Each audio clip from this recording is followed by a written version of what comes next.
realizar esta visita esta noche en la Hebraica. Agradezco a todo el personal de la Sociedad Hebraica también la invitación y el espacio y la oportunidad de compartir con ustedes algunos de los proyectos que voy desarrollando. Primero voy a hablar brevemente y presentar este libro de una autora, Rebecca Maktas, que seguramente algunos de ustedes reconocerán.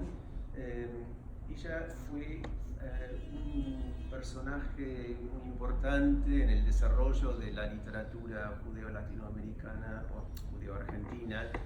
Fue nieta del gran escritor yiddish Marcos Alpersson, y en 1936 publicó un libro de cuentos que se titula Los judíos de las acacias. Esa primera edición nunca se reeditó y el libro pasó medio desapercibido, ¿no? Y en algún momento yo decidí tratar de hacer una edición crítica de este libro, porque me parecía importante que resurgiera de alguna manera y que estuviera presente y más accesible, ¿no? para un público lector, ¿no? Entonces lo que voy a hacer es leer simplemente un poco del estudio preliminar a manera de introducción a este libro, y después entramos en otro tema completamente diferente, ¿no?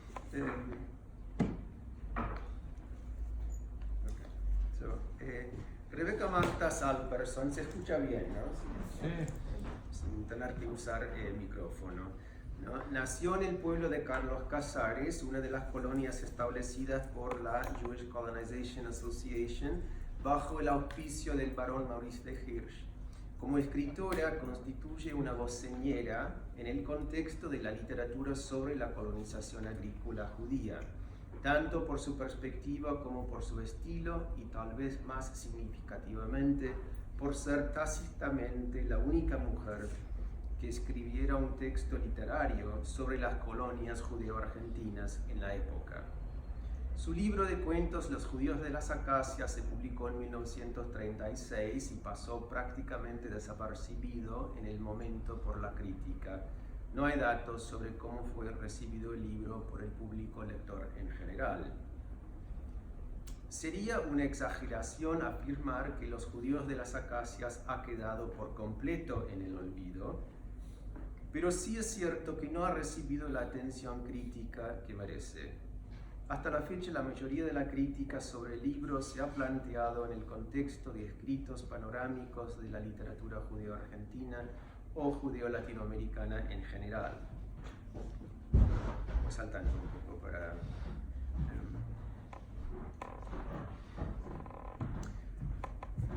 Como decía, Maktas fue nieta del legendario escritor Mordejai Marcos Alpersson, el llamado decano de la literatura yiddish en la Argentina. Sin duda, la literatura y la experiencia de su abuelo dejaron huellas profundas en su propia producción literaria.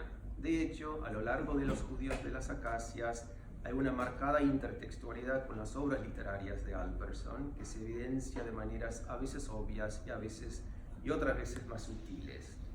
Maktas también es autora del libro Leyendas y parábolas judías según la Haggadah, que se basa en historias sobre los hombres bíblicos Abraham, Moisés, Salomón, Jeremías y Jonás.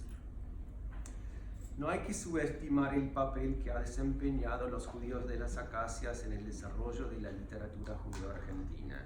Tampoco es exuberancia aseverar que a Maktas se le debe considerar autora pionera y fundadora. Concordamos con la opinión de la distinguida crítica literaria Edna Eisenberg en que Los judíos de las acacias se ha nombrado como el texto fundacional de la literatura de las gauchas judías en la Argentina. Claro que Eisenberg juega con la imagen del gaucho judío y adscribe un significado particular relacionado a esa imagen a las generaciones sucesoras de escritoras judeo-argentinas como beneficiarias del legado de Maktas. El contorno social de la mujer en el ambiente de la colonización agrícola está bien documentado. El marco escénico de los cuentos de Mactas es el pueblo ficticio de las Acacias, que se da a entender es Colonia Mauricio, lugar que actualmente conforma parte del partido de Carlos Casares. Uno de los aspectos más llamativos de los judíos de las Acacias es que no se trata únicamente de un libro de cuentos, sino que es a la vez un libro de poesía. Mactas había iniciado su oficio de escritora con la poesía y también a través de la traducción de la poesía. Incorpora la poesía a los judíos de las Acacias al encabezar cada relato con un poema en cuyos versos se plantea el tema central del texto narrativo. Los poemas varían en extensión, pero tienen en común una versificación formal que alterna entre rima consonante y asonante, y en que se valen de versos mayormente octosílabos, endecasílabos y alejandrinos. En los poemas se nota la influencia de Bialik y Halevi, autores cuya obra conocía íntimamente, mientras que sus poemas tienen la función de presentar cada cuento. Además contienen una riqueza de imágenes y un sentimiento vibrante acompañados por una intención aguda que pueden leerse aparte como muestra de su capacidad de poeta. Los cuentos relatan la vida campesina de los colonos judíos en los años posteriores al apogeo de la colonia, cuando todo ya está en proceso de decadencia. Los que quedan en las Acacias son los colonos originales, la mayoría ya ancianos, que se aferran obstinadamente a sus propiedades. La dicotomía de ciudad versus campo aparece en todos los relatos y se presenta en términos de un conflicto invariablemente irresoluble. Los hijos y en algunos casos los hermanos de los personajes han abandonado la colonia para estudiar, trabajar y aprovechar las mejores oportunidades que brinda la gran urbe de Buenos Aires. En el cuento que abre el volumen, La Casa, todos los hijos de Haim Khan se han ido a la ciudad para buscar su fortuna. El hijo mayor logra el sueño de hacer la América y, deseando compartir su riqueza con sus padres, insiste, contra la voluntad de ellos, construirles un chalet para reemplazar el humilde rancho con piso de barro en que han vivido desde que llegaron a la colonia. Lejos de ser un acto benevolente hacia sus padres, su gesto es más que nada una acción de soberbia y rechazo de la pobreza de sus padres. El rancho es destruido y Haim y su mujer se ven obligados a ocupar la nueva casa suntuosa que jamás desearon. Al poco tiempo de vivir en la nueva casa, Haim se enferma, síntoma de la separación de la tierra que siente entre las paredes estériles de la nueva casa. Con sus últimas fuerzas logra cavar un pozo en la tierra con la ayuda de su perro fiel, en el cual se tira moribundo. El cuento termina con su muerte pacífica, cito del texto: cuando el agujero fue lo bastante grande, amplio como una cueva, Reb Haim se dejó caer en él mortalmente pálido. Abarcó de una intensa mirada la paz del campo, tuvo una convulsión y quedó rígido. Así más o menos es el tono de los 7 u 8 cuentos que componen el libro. En Mercado Libre yo conseguí uno hace un tiempo. Sí, se consigue la versión original todavía, sí, de vez en cuando. Un elemento a destacar en los judíos de las Acacias es la manera en que los textos revelan por primera vez una perspectiva literaria femenina de la colonización judía. Los cuentos narran las historias desde la óptica de las mujeres pioneras, quienes sufrieron mayores dificultades y asumieron las insuperables labores simultáneas de madres, esposas e hijas abnegadas. Mactas observa con enfoque perspicaz los papeles femeninos, en particular el de madre o esposa, y que se sacrifica y acepta su rol dentro de una tradición patriarcal en la cual ocupa un lugar secundario y servicial. Las mujeres jóvenes tienen pocas posibilidades en las Acacias. La sensibilidad romántica de Mactas se evidencia en sus observaciones lúcidas entre mujer, naturaleza e idioma. Si las mujeres jóvenes parecen tomar el control de sus propias vidas, también se sienten atrapadas por las circunstancias adversas y sin opciones del aislamiento en la pampa.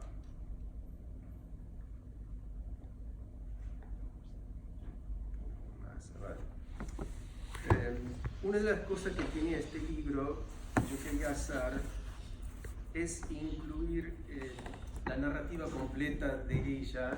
Entonces hay un cuento en el libro que se publicó solamente en la revista Judaica en 1933. Entonces precede este libro que se publicó en 1936. Entonces aquí se une toda la narrativa de esta autora, ¿no? Entonces el último cuento se titula Asilo de Ancianos, ¿no? Y no difiere mucho en estilo o temática, pero sí en su ubicación geográfica. Se trata de un hijo ya mayor que trabaja en las provincias, que debe regresar a Buenos Aires al llegarle noticias del fallecimiento de su madre en el asilo de ancianos donde residía. En vez de causarle dolor o tristeza, David siente un gran alivio y hasta felicidad al saber que ya no tendrá la carga de mantener a su madre. Piensa que finalmente va a poder avanzar un poco económicamente sin tener que preocuparse por los gastos extras. Durante su viaje en tren contempla con bastante amargura la suerte de su vida, la pobreza de sus padres emigrantes que no posibilitó para él mejores oportunidades. Al final se le ablanda el corazón y llora inconsolablemente al seguir el coche fúnebre que lleva a su madre. A nuestro parecer, los cuentos de Rebeca Maktas no solo constituyen un aporte de gran valor a la literatura judeo-latinoamericana y la literatura argentina en general, por su contenido documental sobre la colonia Mauricio, sino también por la calidad literaria de su escritura. La autora les concede profundidad psicológica a sus personajes a través de un estilo discursivo, elocuente en su uso de imágenes líricas y simbólicas y acertado en su capacidad para retratar un momento histórico contundente de manera auténtica y sin recurrir a imperativos apologéticos. A pesar de las ya múltiples y variadas antologías existentes que compilan historias sobre la vivencia judía en la Argentina, hasta la fecha no hay ninguna en que incluya un texto de Maktas. En parte, este es el hecho que nos animó a preparar una edición crítica de Los judíos de las acacias, como un acto de recuperación de un texto y una autora que han quedado relegados a una posición marginada dentro de una tradición tan rica y abundante como es la literatura judía en la Argentina. Maktas evidentemente merece ocupar un lugar más prominente en la historia, en el cual desfila una cantidad de autores y se eslabonan numerosos textos literarios que contemplan, recuerdan, critican, articulan y desarticulan historias personales y colectivas, y que a fin de cuentas participan en la creación y preservación de la memoria judeo-argentina. Bien, eso, unos trozos del estudio preliminar sobre este libro. Después vienen los cuentos y también hay, creo que son 157 notas a pie de página que explican diferentes aspectos históricos o lingüísticos, etc. El libro se publica por una editorial que se especializa en la producción de libros para estudiantes universitarios, mayormente en Estados Unidos. Entonces, publican muchas ediciones críticas de obras clásicas, ¿no? Entonces, me alegro de que hayan aceptado este libro para su serie, ¿no? No sé, me parece bien que hablemos sobre esto antes de empezar el otro, o esperamos hasta el final. Bueno, me parece, un ¿no? poquito de Sí. esta especial que hiciste y si me hagan unas preguntas, comentarios y no pasar al tema de la historieta. Sí, Bueno, aprovechemos que tenemos a Adri. ¿Aparecen personajes mujeres en los cuentos, en los relatos? Porque además de ser ella... Sí, sí. No, yo diría que el libro se puebla mayormente de mujeres. La figura de la mujer es central, ¿no? Y en ese sentido, bastante diferente de otra literatura de la época, ¿no? Sí. Porque las memorias de Alberson, Sí, no, sí. casi. Claro. No, Por supuesto nombres. hay hombres en los cuentos, pero los hombres realmente son los personajes secundarios. Otra curiosidad es que casi todos los personajes son judíos, ¿no? Viven en este mundo, en una burbuja casi, ¿no? Donde no hay interacción con el mundo de afuera, ¿no? Fuera de las colonias. La semana pasada conseguí el listado del barco y mi tatarabuela dice Baba, ni siquiera tiene nombre ni apellido. Después me enteré el nombre y apellido, pero en el barco decía Baba.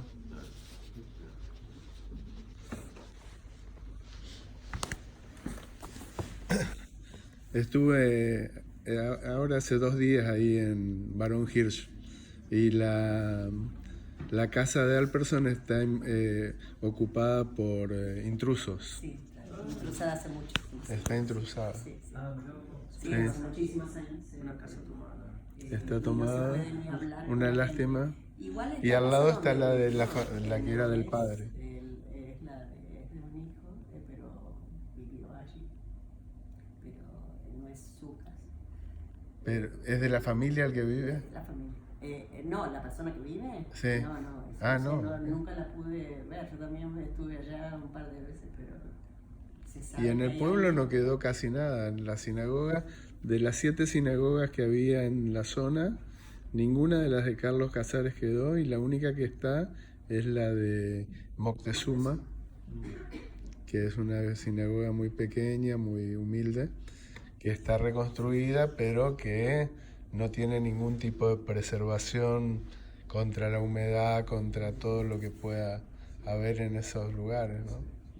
Y después el cementerio de Algarrobo, es una lástima cómo se está destruyendo todo, pero por la condición de la tierra, está al lado de una laguna con mucha salinidad y con movimiento de tierra, y los monumentos se van cayendo y destruyendo. Un rancho que es el único que quedaba también se está destruyendo. La verdad que es una lástima que no preservemos las cosas, y por suerte vos estás pudiendo por ahí recuperar algo de esa historia a través de este tipo de trabajos, ¿no? Es interesante que el nuevo público que va a tener Rebeca, ¿no? Estudiantes norteamericanos, mujeres, inmigrantes, judías, minorías. Es un hilo. ¿Ella ya fue nacida en la Argentina, Rebeca, o fue inmigrante, sabes? Nació Nació ya en... sí.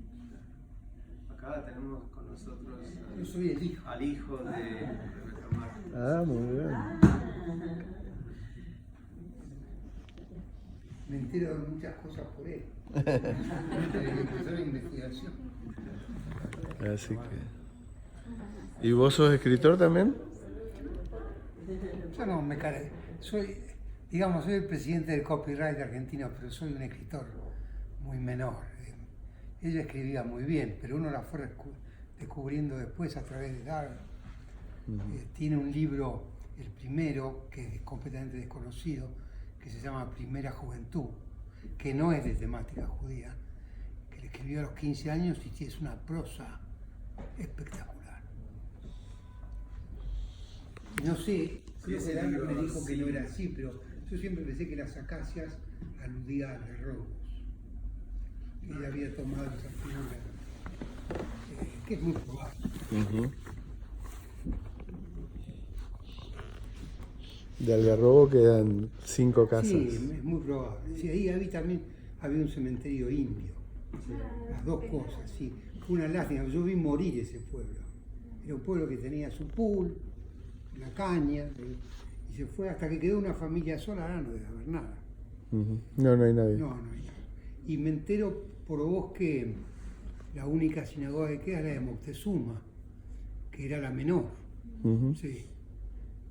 Sí, porque hubo una persona que se ocupó de Claro. mantenerla y de ir todos los días hasta que falleció hace 2 años. No, son pueblos que quedaron abandonados, además porque dejó de pasar el tren. El tren fue lo que mató todo. Esa fue la muerte Sí, sí. Y Darrell dice Moctezuma, pero nosotros de chicos le llamamos Montezuma. Claro. Es lo mismo allá, o sea, sí. En Estados Unidos se dice Montezuma. Sí, nosotros es bruto. En México dicen Moctezuma, como debe ser. Sí. Y a su vez sos pariente de los Mactas del periodista, de Mario. Claro, Mario es mi primo. Así es.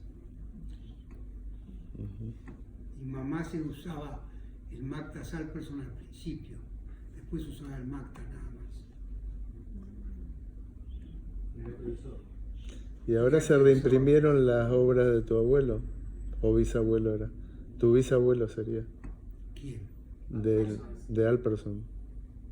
Yo no lo conocía. Se reimprimieron las 3 tomos. Era el abuelo de mi mamá. O sea que tendría que ser. Claro, bisabuelo. Sí, claro, porque Rebeca era hija de Nania, no sé cuál es el De nombre. Nania. Nania. Bueno, no sé cuál es el nombre, ¿verdad? No, Nania le decimos. Incluso el campo nuestro se llama La Nania. Bueno, en casa le decíamos Nania, no sé por qué, pero Nania. Yo pensé que no era el nombre. Y este libro despertó en mi familia un gran interés porque no conocían todas estas cosas. Mis hijos, digo, que son completamente ajenos a la cultura judía, porque los matrimonios mixtos, esas cosas. Pero por él, en las primeras versiones y en los primeros cuestionarios que nos hicimos, lástima de Julia se murió, ¿no? Pues nos tuvimos allá en Los Ángeles, ¿sí? Y ellos, sobre todo un hijo, el único varón que tengo, se ha interesado. Hoy no pudo venir por un trabajo personal, pero quería venir. Todo esto despierta un interés, ¿no? De cosas que se fueron perdiendo. Y además coincido con Darrell, tenía muy buena prosa realmente. Ella escribía bien. Los diálogos son buenos. Sí, el hijo que le hace la casa nueva a los padres es terrible. Es terrible porque el tipo hace la casa para él y para, sobre todo, demostrarle al hermano y toda la pelea que hay familiar y todo. La verdad que es impactante. Y es real, es muy real. Ella fue gran traductora del yiddish y del hebreo también. Del diario. Tradujo algunos de los primeros libros de José Rabinovich, por ejemplo, del yiddish al castellano, de Bialik y de Halevi.